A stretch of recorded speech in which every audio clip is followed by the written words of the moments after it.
covering all conversation, from dating to getting revenge on your exes. This is Talking Points with Shabazz Davis on World Improv Network.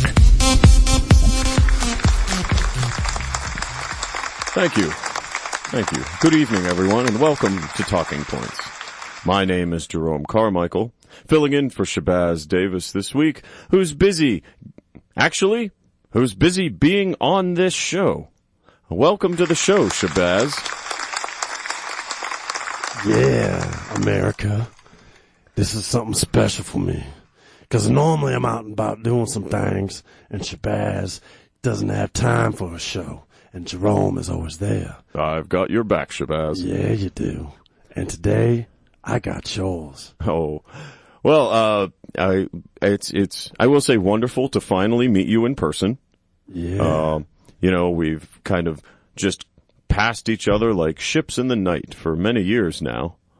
But to finally be able to put a face to the name, it's quite a thrill. Yeah, I have to say you're much better looking, a little bit taller than I expected for my backup host. You're quite impressive yourself, Jerome. Oh, well, thank you, Shabazz. Now, so, you're filling in for me today, right? But you had me on my own show. I am. What are we talking about? This is like a crazy Ouroboros of a television show today. Yeah, that's right, audience. You're educated out there. Now, Shabazz, we have you on the show today because you're an expert in this particular field. Mm-hmm. And, ladies and gentlemen, I know there are a lot of you out there that maybe we'll say 30 to 50% of the population likes to get out there and attempt to, in the parlance of our times, pick up chicks. Well, Shabazz, you are an expert in picking up chicks. And could you fill the audience in as to exactly why you're an expert? Well, as some people might know, not all that many people, though, but some people might know. And I can see some familiar faces out in the audience there. Hey, it's good seeing you, Tyrese. Yeah, it's good seeing you today. I'm an ex-pimp. And so... now, to be clear, ex-pimp, you no longer pimp anyone. Nah. I'm done with them days. That's why I'm on television now. And, that's my new lifestyle. Wow. Yeah. So, well, I guess, first off, the most simple question, were you a successful pimp? Quite successful. Okay. I actually used all the snaps I done made in pimping to pay for myself to come out here and to start a television show on my own before it got picked up and syndicated worldwide, you know what I'm saying? And this show has been running for 17 years at this point. Yeah, so right. I think we could say highly successful, not only as a pimp, but as a television personality. Yeah, I came in back in the day when my homegirl Oprah was just getting started. My man Jerry Springer, he was getting started. Mm-hmm. We's old school, Yeah. And all of us have one thing in common. We wasn't doing what we's doing now. Nope. So all three of us kind of transformed into a new life. Now, you bring up Jerry Springer. Yeah. Former mayor of Cincinnati. Correct. Who left office under auspicious circumstances of hiring a prostitute. Yeah. Did you have anything to do with that, Shabazz? In actual fact, I did. Oh. Jerry was my homeboy. We used to go out and drink all the time. Mm-hmm. And one day he was similar to like we're sitting right here 17 years later saying, hey, you know what, Shabazz, I got the hardest time picking up chicks, even though I'm mayor of a pretty big city. Mm-hmm. I said, I understand, Jerry. Let me help you out a little bit. And that's how the ball started getting rolling. And before you know it, well, things was going so well, he just decided to leave office. Let's just put it at that. Yeah. Oh. Well, now, Shabazz, you said something to Jerry there that I find a bit surprising. That you understood how hard it was to pick up chicks. Yeah. And now, did you have a time earlier in your life where picking up chicks did not come naturally? Yeah, it was early on. Now, what is early on? Well, like 8 or 9. Okay. I was pretty obese as a kid. Ooh. And I would go out on the basketball court, and I could never get picked up to play. No. I could never get a chick, and I see all the other, like, high schoolers who was about 7, 8 years older than me running by with all them sexy ladies, and I was like, So, wait, you were 8 or 9 years old trying to join in a high school pickup basketball game as an obese child. That's right. Okay, I just want to get a sense of your confidence as a kid. Well, I always thought that why not? Yeah. Just because I was a roly-poly on a colt, I had skills. Mm-hmm. I could dribble, and I could shoot like Muggsy Bogues, and he wasn't any taller than me. Mm. And, a little thinner, though, I would imagine. It was about 3 of Muggsy's that went into one of me. Mm-hmm. But everything else was about equal. Yeah. In our skills and our shooting, and our love for the game. If I was maybe a third of the size that I was, or maybe even, 2/3 of the size I was, I might have been able to junk like Muggsy, but I wasn't able to. So, nonetheless, I figured, well, why can't I be out there with the big boys and be with some big chicks too?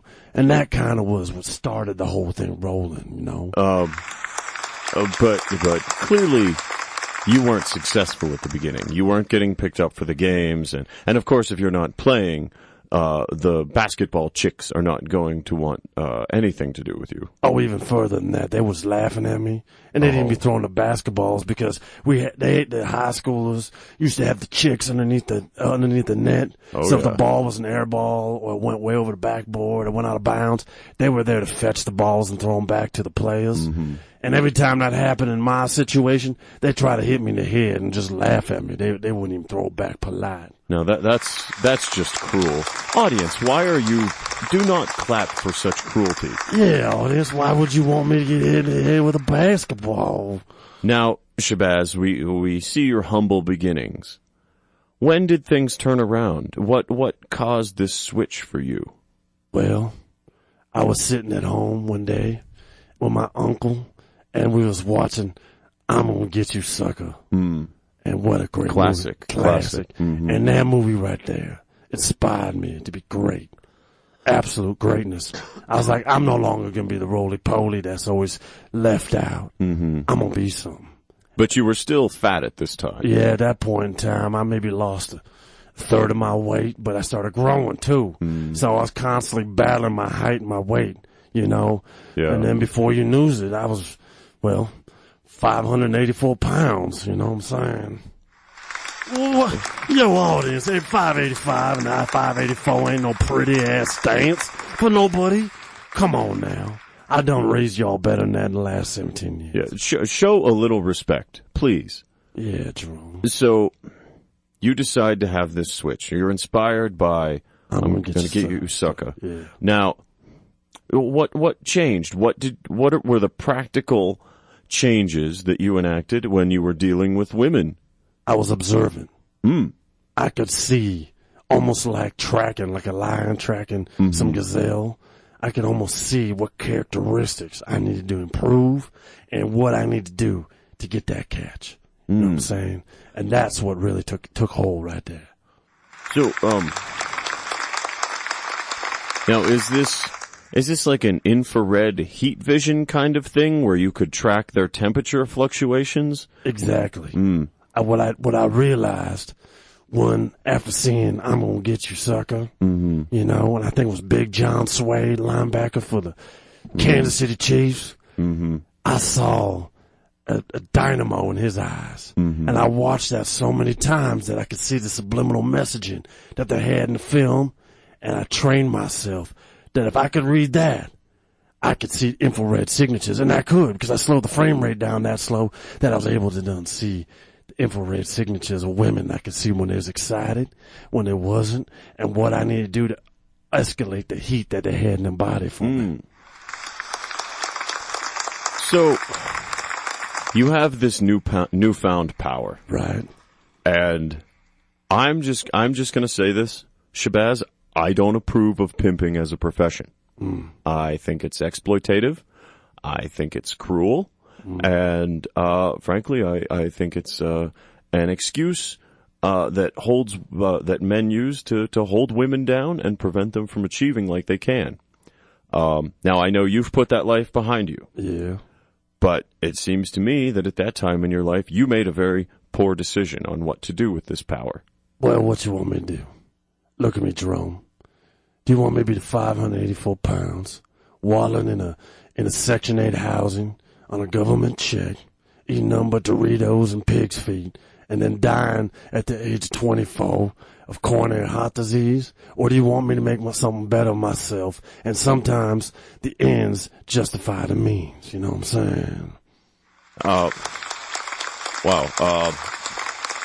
You'll notice, Shabazz, I am not clapping for that. I do not believe the ends justify the means. But can you... sorry, I don't want to take this interview in a negative direction. No, ain't no reason for that. But can you maybe as you use this power, did your general treatment of people change? Did you just sort of learn after using this power as sort of the bumpers in a bowling alley? That's exactly what it was. Initially, I realized I had a skill and a way to manipulate that skill to make a lot of money. Right? Mm-hmm. And after a while, I realized, you know what? I'm good at this, but the money don't matter no more. I want to do something that I dream about. I want to sit on stage and have a TV show like my homegirl Oprah and my buddy Jerry, who I done hooked up with one too. And I was like, you know what? I can leave that behind. And I had a rebirth, a full-on rebirth. I saw some things in my one night that I couldn't even explain, but it told me, you gotta go out to the West Coast, to the temple, and you gotta start a new life for yourself. You can no longer just live off the pain and suffering of others. And that is men not being able to acquire what they need, which is women. And women not being able to acquire what they need, which is love and support through faulty relationships through men. That was the switch right there. So, Shabazz, who shared this message with you in your dream or your vision? I want to say, and I'm not 100% sure, but I think it was Joseph Smith from the Mormon Church, the founder of the Mormon Church. Wow! I was laying there at night and I saw these gold like tablets or ingots in my face, and I remember from when the Latter-day Saints came to my door knocking, tell me about how Joseph Smith could see gold. I was like, man, that had to have been Joseph Smith. Wow. Yeah. So you were divinely inspired to start this show and to give up pimping. Absolutely. I was inspired, and 17 years later, I ain't looking back, and here you are next to me now. Wow. Hoping I can give you something too. Well, Shabazz, I gotta say, it's been an absolute pleasure to finally meet you. And after all, this is your show, so I would like to give you the final word tonight. What is the talking point? Well, let's put it this way, America. When life hits you in the face like a bowling ball or a middle linebacker for the Kansas City Chiefs, get right back up and say, you know what? I can do something. I can make myself into someone better. No matter how many times you beat me down, no matter how many times I denigrate you, I can be something better. And that is the talking points. Give the Windcast your suggestions via Facebook, Twitter, or the KZKO Wind blog during the commercial break of what issues the Wind counselors can help you with during Good, Bad, Ugly. Next on KZKO.